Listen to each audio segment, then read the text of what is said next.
दोनों लोग देते हैं। आप आ जाइए और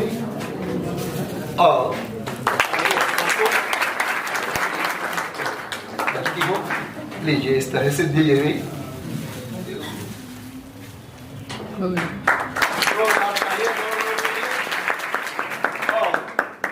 पहले मैं 1 मिनट कहना चाहूंगा, उसके बाद हमारे दोनों जो आज के सम्मानित छात्र हैं इनसे कहूंगा कि 1-1 मिनट अपने बारे में तथा अपने जीवन के बारे में 1-1 मिनट हमारे छात्रों को प्रोत्साहित करेंगे।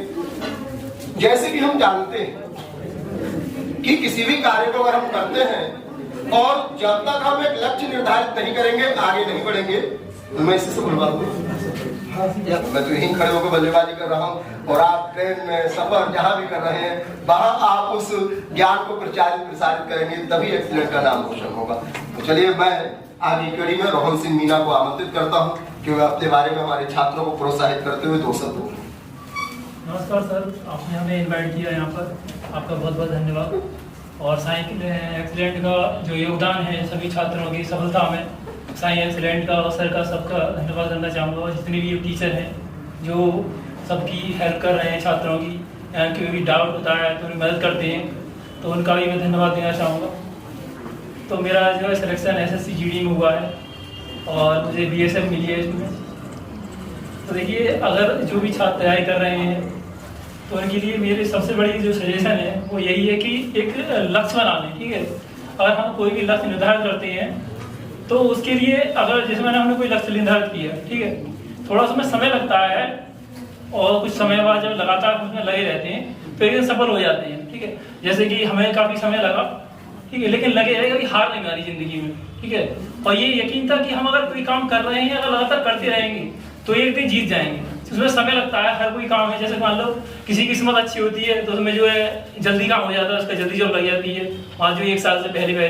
ठीक है, और किसी को थोड़ा ज्यादा समय लगता है, पर जिन्हें ज्यादा समय लगता है तो उन्हें हार नहीं माननी चाहिए, जो कि बैठना नहीं चाहिए। क्योंकि अगर तुम जैसा हार मान के बैठ गए तो लोग तुम हंसेंगे, कहेंगे कि देखो ये तैयारी कर।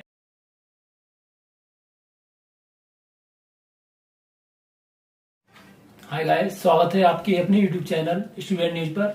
मेरा नाम रोहन सिंह मीणा और मैं आज एक और इंटरव्यू लेने आया हूँ और लगातार हम इंटरव्यू की सीरीज चला रहे हैं। तो ये लगभग हमारा 6ठा इंटरव्यू है। इससे पहले जो 5 इंटरव्यू हो चुके हैं तो उनको आप देख सकते हैं, जिससे कि आप लगातार जो है मोटिवेट रहें। तो हम आज मिलवाते हैं जो इनका नाम सत्येंद्र जी है। सत्येंद्र जी का अपना इंट्रोडक्शन देंगे और इनके बारे में बताएंगे ये, और इनका सिलेक्शन जो UPSI और रेलवे NTPC में हुआ है तो पूरी स्ट्रेटजी बताएंगे ये कि कैसे इन्होंने तैयारी की और कैसे इन्होंने एक सब्जेक्ट को पढ़ा। तो पहले शुरू करते हैं, इनका नाम से शुरू करते हैं। सर आपका नाम बताइए। सर मेरा नाम सत्येंद्र सिंह मीना है। मैं संबल डिस्ट्रिक्ट से बिलोंग करता हूँ। एक छोटा सा गांव है अपना बेटा जय सिंह, वहाँ से बिलोंग करता हूँ। और सबसे पहले धन्यवाद करना चाहूँगा मैं रोहन जी का, और साथ में जो हमारे कैमरामैन हैं, और साथ में जो हमारी ऑडियंस और जो हमारे फॉलोअर्स हैं और जो हमारे व्यूअर्स हैं, उनका मैं धन्यवाद करना चाहूँगा। तो इनका नाम आपने जाना सत्येंद्र ये है, और इनकी क्वालिफिकेशन के बारे में बात करते हैं। सर आपकी क्वालिफिकेशन क्या है?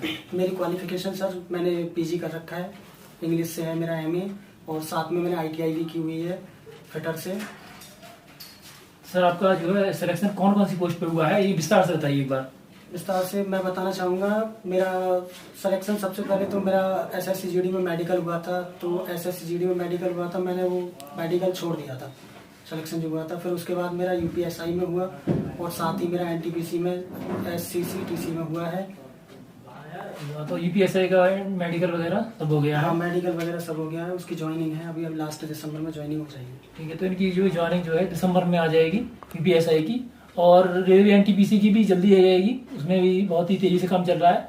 चेन्नई बोर्ड है हमारा जी, चेन्नई बोर्ड है। चेन्नई बोर्ड है, चेन्नई का सबसे पहले रिजल्ट आया था तो उसका काम भी तेजी से चल रहा है, तो उसकी भी ज्वाइनिंग जो है जल्दी आ जाएगी। तो इनकी दोनों ज्वाइनिंग आएंगी एक संग में। अब आपको जरूर बताना है कमेंट बॉक्स में कि मतलब कौन सी ज्वाइन करें, कि कौन सी इन्हें बेटर रहेगी। ठीक है, उसके बाद हम चलते हैं अगले क्वेश्चन पे कि जो इनका जो शुरू में क्या बनने का सपना था, यानी कि जो तैयारी इन्होंने शुरू की तो इन्होंने क्या बनना चाहते थे, क्या मन में इन्होंने ठान रखी थी बनने की, सर बताइए।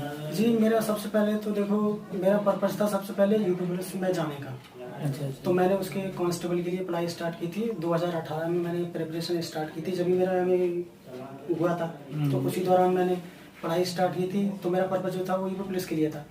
तो हम लोग तो मैं डेली गांव से अपडेट करने जाता था। कोचिंग मैंने चंदूसी में कोचिंग की है, जो कि साई एक्सीलेंट कोचिंग सेंटर है। उसके जो संस्थापक हैं वो सिमरंदन शर्मा जी हैं, बहुत ही अच्छे टीचर हैं। तो अगली बात करते हैं हम। इन्होंने जो है एक सपने के बारे में बताया और उन्होंने अपनी तैयारी कहाँ से की ये भी बताया, और साथ में हम अगले क्वेश्चन में चलते हैं कि जैसे कि जो अभी हमारे छात्र हैं जो तैयारी करते समय, ठीक है, तैयारी करते हैं तो मोबाइल का यूज करते हैं, उससे ध्यान उनका भटक जाता है पढ़ते पढ़ते में। तो उनके लिए ये मतलब ये कैसे करते थे, मोबाइल को जो है दूर रखकर पढ़ाई करते थे, उन्होंने लगातार पढ़ाई की और अच्छे नंबर आए इनके एनटीपीसी में भी और इसमें भी। तो उनके लिए सर क्या बताएंगे सर? देखिए, मैं सबसे पहले बताना चाहूँगा, जब हम लोगों ने प्रिपरेशन स्टार्ट की थी उस दौरान ऑनलाइन क्लासेस का इतना वो नहीं था क्रेज उस टाइम। अभी तो ऑनलाइन क्लासेस अभी 2 साल से समथिंग स्टार्ट हुई हैं। तो हम लोग ऑफलाइन क्लासेस स्टार्ट किए थे 2018 में। तो उस समय ल्यूसेंट वगैरह पढ़ते थे हम लोग, किरण वगैरह पढ़ते थे, तो उनसे ही मतलब सेल्फ स्टडी करते थे, कम से बहुत सारा टाइम देते थे यहाँ से कोचिंग से जाने के बाद। तो वही हमारा सबसे पहले ऑफलाइन पे ज़्यादा हमारा फोकस था।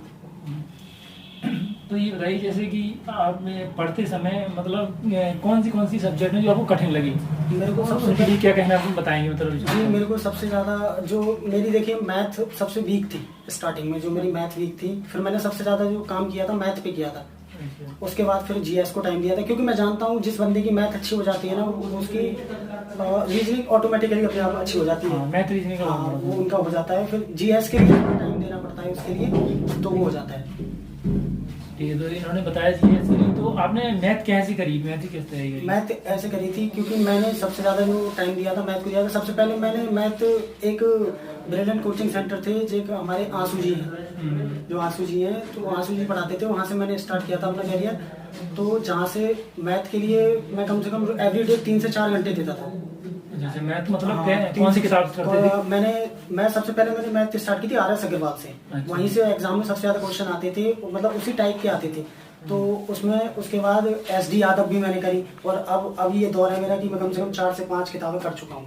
एसडी यादव कर चुका हूँ, आर एस अग्रवाल की 2 एडिशन कर चुका हूँ, और अरियंत की भी कर चुका हूँ, और इस समय मैं राकेश यादव की कर रहा था, तो मेरा सिलेक्शन हो गया। अच्छा, काफी मैथ की किताब करी है इन्होंने। तो इसमें एनटीपीसी में कितने नंबर थे आपके? एनटीपीसी में मेरा लेवल 5 में 94 नंबर थे। लेवल 6 में मेरा साइको में रह गया था, स्टेशन मास्टर में। अच्छा। और बाकी लेवल 3 में मेरे 89 थे। और इसमें यूपीएसआई में कितने थे? यूपीएसआई में मेरे 131 क्वेश्चन थे 160 में से। अच्छा, काफी अच्छा स्कोर रहा है इनका, जो कि इन्होंने सिलेक्शन पाया है ये। तो ये बताइए जैसे कि आपने बताया कि जब हम मोबाइल वगैरह जैसे मोबाइल हमारा हम जैसे कि पढ़ रहे हैं, ऐसे व्हाट्सएप पे मैसेज आ गया और एकदम ऐड फेसबुक देखने लग गए, तो उससे आपने ध्यान को कैसे बटाया, गलत किया? सबसे पहले मैं बताना चाहूंगा कि मैं उस दौरान 2018 में फोन यूज नहीं करता था। अच्छा। मैंने लगभग 2020 तक कोई फोन यूज नहीं किया था, और बच्चों को फोन इतना यूज भी नहीं करना चाहिए। मेन चीज है, जब हम लोग जैसे पढ़ाई करते हैं, और मान लीजिए अभी फोन का जमाना है, मैसेज आता है, बच्चे उसमें डाइवर्ट हो जाते हैं। अभी हमें कोई टॉपिक खत्म करना है, और जब कोई अदरवाइज फेसबुक पे आ जाता है तो हम देखने लग जाते हैं, तो वहाँ हमारा टाइम स्पेंड हो जाता है। वहाँ ना करके फिर हम वहाँ घुस जाते हैं, तो इस वजह से हमारा पढ़ाई से जो होता है दिमाग डाइवर्ट हो जाता है। तो फोन कम ही चलाएं। कहने का तात्पर्य ये है, कहने का मतलब ये नहीं है कि मतलब बिल्कुल नहीं चलाएं, कम ही चलाएं, क्योंकि आजकल ऑनलाइन स्टडी का जमाना है। अच्छे टीचर्स, अच्छे एजुकेटर्स जो है वो पढ़ा रहे हैं। तो मेरा कहना यही है कि कोई भी चीज़ है उसको अपने तरीके से यूज़ कीजिए, सही काम के लिए यूज़ कीजिए। तो जैसे आपने बताया ये, तो ये होता है जैसे कि अभी जो छात्र तैयारी कर रहे हैं उसमें साथ में गर्लफ्रेंड वगैरह बन जाती है, तो आपकी कोई गर्लफ्रेंड रही है? जी, मेरी कोई गर्लफ्रेंड नहीं थी। मैं आपको सही बताऊं तो ऐसा था 2018 में जब मैंने स्टार्ट किया था, तो मैं ऐसा मतलब पढ़ाई में एक तरीके से ऐसे लीन हो गया था कि बिल्कुल भी अच्छा नहीं लगता था। फिर 2020 में कुछ थोड़ा अफेयर चला था। मैं आपको ऐसा नहीं कहूँगा कि नहीं है, लेकिन चला था। तो उसके बाद उनकी शादी हो गई थी, तो मेरे को थोड़ा धक्का सा लगा था। फिर मैंने पढ़ाई पर और ज़्यादा फोकस किया, फिर उसके बाद मैंने छोड़ दी। अच्छा, हाँ, ये बहुत बड़ी उपलब्धि रहती है, यही झटका लगने के बाद दोबारा संभलने के बाद पूरा अच्छी तैयारी होती है जी। ठीक है, तो ये इन्हें जाना भी।